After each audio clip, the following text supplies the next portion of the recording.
The subject matters are very important, I think. It gives way more dimension and depth into my work as a composer, definitely. Not just for this project, it's when working with just emotion in general. It's not just art, it's not just music, it's not just theatre. There's always good cause behind it, and I learn new things. They give me enough space to explore, to try different things. And there's also this nice camaraderie and teamwork and community that I never get as a composer, because we're always post-production, we're always at the end of the project. So it's just sometimes a Zoom. You're lucky if you get a Zoom call with the producer. I will craft the sound either with a physical synthesizer or with the sound of something that I run through software, and then I add effects on it. So I turn the sound into an instrument. That feeling of water, just knowing that you're moving, that is the opposite to loneliness. One of the participants talked about being on a kayak on the Thames, and so I was at that time living in Berkshire, so I went down to the Thames and recorded the Thames, and then run the sound of the Thames through a synthesizer and added loads of layers, and then turned into a little background.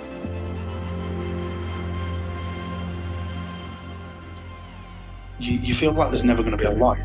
You feel like you're in that darkness and there's never going to be a light again. And when you are so alone... The generosity and the trust people had, I was quite shocked. I'm happily surprised. But that's also quite scary, because you feel this weight of, oh, that person gave me so much personal stuff. I need to do something good with it.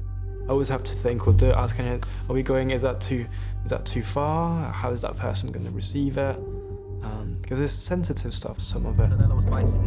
We did it not for entertainment reason, not to shock, more to really be close to what they were talking about. I think we did it on a human level with human filters and with a human sensitivity. And I think that probably works. The reaction we got from especially those ones that were quite dark were very powerful. So if it triggers a big reaction in them, maybe you've done your job as well, because you stay true to their experience. I went through like a little wobbly mental health moment at exactly the same time, and realized that loneliness was one of the reasons, and my loneliness was very different from somebody else's loneliness. I was working too much in my own bubble.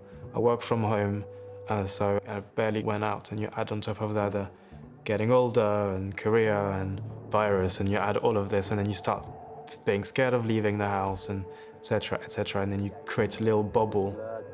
Working on the project and hearing people talking about their version of loneliness, I was like, that's what it is. Because I could relate to some of the imagery they were using, and some of them I felt like they were talking about what I went through or what I could feel sometimes, and I'm like, So making music on this is actually quite good, because you could exercise a bit of that feeling. No, it's been very, very helpful personally. And I also realized that I can see it in other people around me, and maybe now I can kind of try to help. I always thought I was creating music to serve the film, but really I was also creating music that I liked and that I thought sounded great. But now I really realized that no, the music is just there to serve the purpose of the project. It's not your solo album.